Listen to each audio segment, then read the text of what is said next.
I saw Kendrick Perkins say something interesting. We're still relying on LeBron to be the face of the league, and he's 38 because we don't have anybody else. Yeah, Jokic doesn't want it. Well, Jokic doesn't want it, and he doesn't have the game for it in terms of style and flash and just like overall fanfare. Even though I do, he's obviously if you love basketball, he's amazing. He is much watch TV, but listen, man, there's things that like LeBron and Mike and Kobe could do just from an aspect of an awe standpoint in the air, the dunking, the moves, the quickness, the whole body of work, right? We don't have that. We have good players. Jason Tatum is really good. Luka's really good. Devin Booker's really good. Do we have a face of the NBA type generational talent? Like someone who's going to come in and change the game of the NBA? No, we don't have that. Yeah. And I think what people are realizing right now is how spoiled we might have been and how lucky we might have been. People will never be able to appreciate what he's doing. No, we had Michael, and then right when Michael ended, we had Kobe, and then we got Braun, bro. We've had like 3 back-to-back-to-back. Like, bro, and then to be completely honest, we've had a couple guys, even in that mix, a Kevin Durant, a Steph Curry, who are also a generational talent. Yeah. And those guys are all old now, but still dominating because that's how good they are. But like, we don't have this new young group of guys. It's just, I'm not saying they're not it's just different. Well, the positive way to look at it is that means there's opportunity. It's up for grabs. No, it is up for grabs. The throne's going to be up for grabs. And people want like Tatum. And like, you know what Tatum needs to do? Like, they got to win one. Tatum goes and wins a ring, it starts looking different. Yeah. Now you got Luka wins a ring, starts looking different. Zion somehow and that team wins a ring, starts looking different. It can't be Steph and LeBron and these guys still winning rings and competing for championships. These guys are 37, 36 years old. Somebody else got to come to the plate. Absolutely. Do you know what I mean? So like that's the aspect of the NBA, I think, for us to sustain and grow as we do, right? The NBA is getting more and more popular. We need the young talent to be stars. And that's why you saw so much backlash for like the Ja Morant and all this stuff, the Zion shit this past summer. Was their acts so egregious that like they deserve to be in jail or this, that? No, they didn't. Well, Zion didn't do anything illegal. He just had some drama. Obviously, Ja Morant didn't do anything illegal either. He was just doing some silly stuff, or maybe there was some stuff in there that, I don't know. I think they said he might have had a gun in Denver when you're not allowed to have it. And I don't know the ins and outs of the rules, but it was nothing where he harmed anybody. It's just that we want these guys to be what we're about to lose in the next 5-6 years. You know what I mean? Yeah. In the next 5-6 years, LeBron's not going to be out there, man. Steph Curry's not going to be out there. Kevin Durant's not going to be out there. Who the fuck is going to carry this? Yeah. Even Giannis in 6 years, we don't know what he's going to look like. He's going to be different, man. Yeah. Like Jokic in 6 years. Like, we need these guys to like start elevating not just their play, but like their stature as a person and what they stand for. Like the things LeBron... Like everything they're doing, they're posting on social media, their brand, everything they're doing, it's going to become their legacy. So it's like all Anthony part Edwards, of it. for example, who's, I think, one of those guys that could, take over eventually.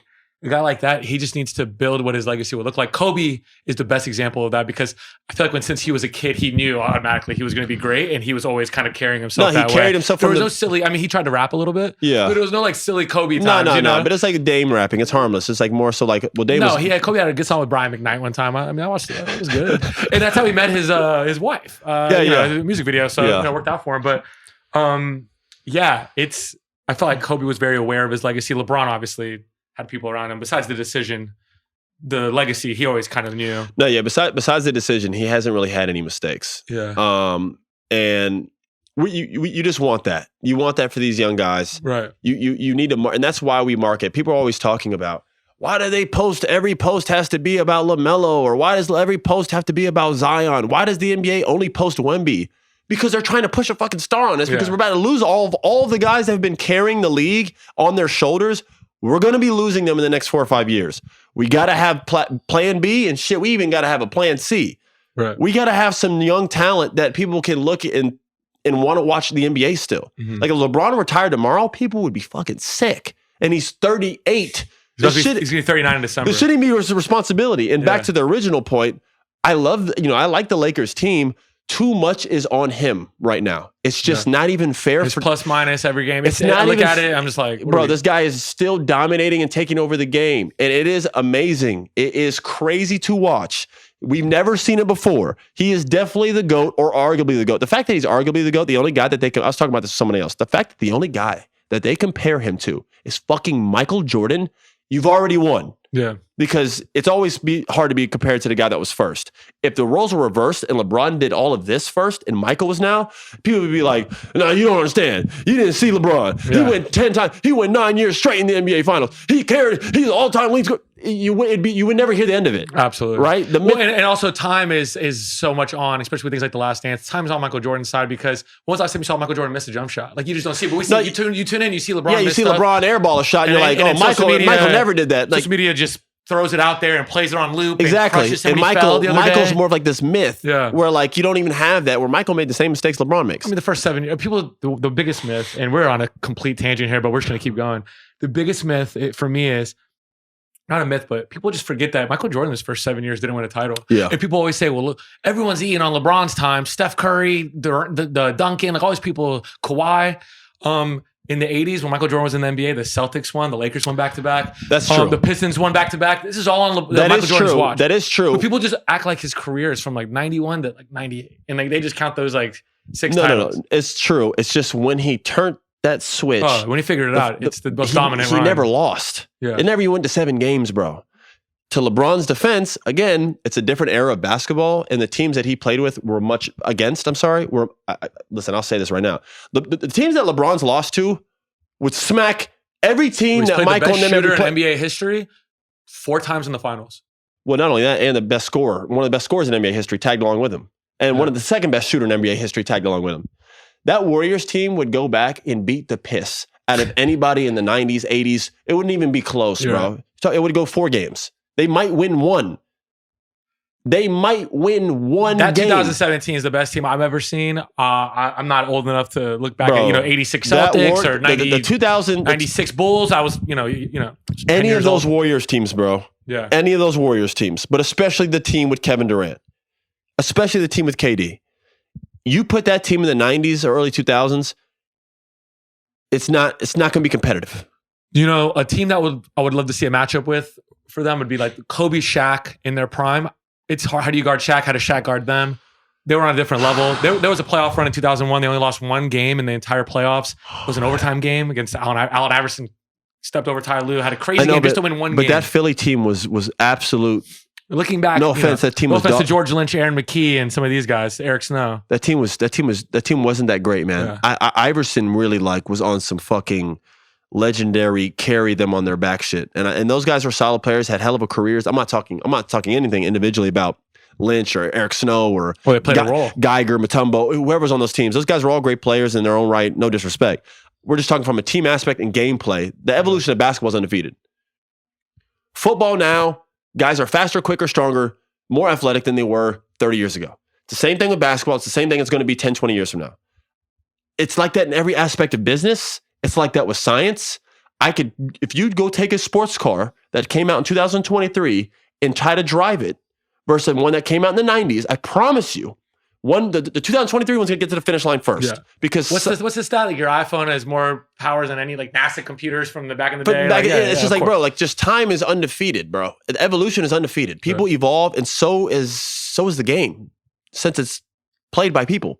That doesn't mean we don't love. I mean, we have a segment called Austin and Sauce where we talk about the past. So obviously we don't. That doesn't mean we don't love exactly the past. I don't want people hearing this and be like, "Oh, he has no respect." No, me and you are actually the complete opposite. We have only the most respect for the '90s. We literally allude to that almost every pod. Those guys were figuring out things on the fly and pushing the envelope. That's how we got to where we are today. That's how we got here. Yeah. By the way, it's the same thing. If we went back to the '90s, I would be saying the same thing then about people versus the '70s. Right. It has nothing to do with them. Yeah. This is the same thing I'm going to be saying 20 years from now versus me. Yeah. Like my son.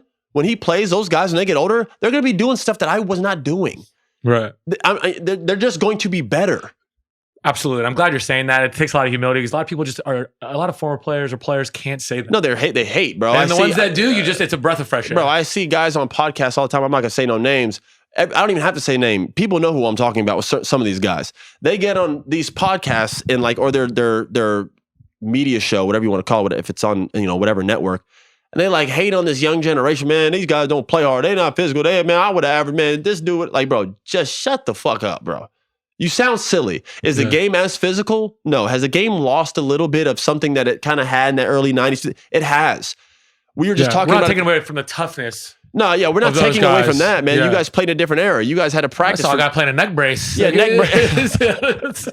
I told you, I asked your mom one time, I think I mentioned it on the pod. I was like, what's the biggest difference between now and back then? When she was watching your dad and everything. She's like, those guys just played.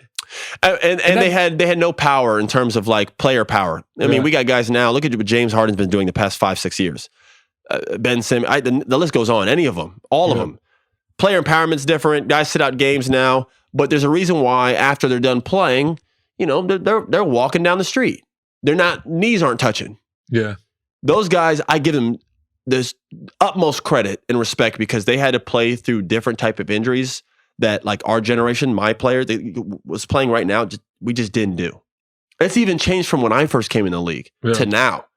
Totally different Who era. were some of your vets when you first came in? My vet was like Roger Mason. That's the only one. He was with the NBPA. Yep. That's the only vet we had. After that, it was wild. We won 17 games or something like that my rookie year. There's a reason why. We were absolutely awful. As people don't understand, I've seen both sides, man. I've been on these shitty teams that we talk about, I've been there. Yeah. And then I've been on teams that like went into the year like, yo, we could win this year. Like it's, I've seen that. So you're a good example because like you said, you've played in the NBA so far 11 years and you're like one of those people that like our generation, we were there before social media and a little bit after. So we can tell both sides of the tale. I got to play. Those people are getting pushed out, but yeah. I got to play high school and college like with Instagram and Twitter being new and not really a thing. Yeah. I didn't have Instagram or Twitter in high school. There was no NIL deals. There wasn't any of these things. You would have made a killing. Oh, I said that one time and people like got mad at me because I said I'd make millions in high school. To think otherwise, you're either you're one delusional. You were the number one player in the country. Your last name was Rivers. All these things. I had everything there. Yeah. That's just like you're just a hater if you don't even believe in that. Yeah. I see people say stuff all the time about stuff like that. But whatever. The game has just changed. The game has changed. The evolution's changed. People play through injuries have changed. The game style, how talented and skilled guys are, everything's changed. People need to understand that the game is getting better in terms of skill level. Maybe you do lose things. There are some bad things. We don't have stars used to play every night. Yeah. Unless they were really hurt. We don't have that right now. Yeah. That sucks. The entitlement, that wasn't there as much. You know what I mean? Like I understand all that and I actually agree with all that. But, a gift and a curse, ups and downs, whatever. But yeah, it is what it is, man. And there are timeless guys though that would be good in any generation. Can you think of any off the top of your head? Magic Johnson could play in any era of the NBA. Michael Jordan could play in any era of the NBA. And for people who are like, well, Michael Jordan didn't shoot the three well. If Michael Jordan played in today's era, he wouldn't be in the gym shooting just 3,000 mid-ranges. He'd probably be shooting, 500-600 mid-ranges, and then he would get behind the line and shoot 2,000. Yeah. People talk about Michael's work ethic, Isaiah Thomas's work ethic. If they played in today's era, they would be doing our drills. Right. They would be disgusting. Right. If Kareem Abdul-Jabbar, ain't nobody blocking that shit still. If you threw it down to him right now and this guy hit you with a little shimmy and a hook, Hakeem Olajuwon, play in any era, he'd dominate. Shaq would dominate in any fucking... Shaq's just ridiculous. Yeah, Shaq's probably the guy I was thinking of actually. Prime Shaquille O'Neal, bro. Like early Lakers and even mid Lakers. It was unreal. There's nothing like it. Yeah. There was nothing like him. Even Orlando, there was nothing like that guy. That guy would dominate in any era you throw a basketball. And we haven't seen... what's crazy? We haven't seen a fucking... People talk about LeBron. We haven't seen a fucking guy like Shaq. Shaq was like... We haven't seen it. Yeah. You could say, people were saying that Giannis is like the modern day Shaq. Yeah, but it's as just far different. As like the numbers, the 32 and 17. Yeah. It just looks different. It's like 2023 version of it. Yeah, like a long, athletic, more guard-oriented version, forward-oriented version. But like in terms of a center, having that type of power, and he played in an era with actual centers. Yeah. If Shaq played in today's era, these centers are a fucking joke. No disrespect. With the exception of Jokic and Embiid, there's a couple words off. No. There's other guys who are good players. I don't know. They're just not. I know what you're saying. 90s, the golden era. They're not ideal centers. They're more like these guys are. Robinson, the Ewing, the Shaquille, the Hakeem Olajuwon. He's going against real shot blockers, real physical play, and he still made them look like children. In today's era, we have bigs who are like picking and popping and shooting threes and want to be guards, and are like, you don't really see. It's just a different era of basketball.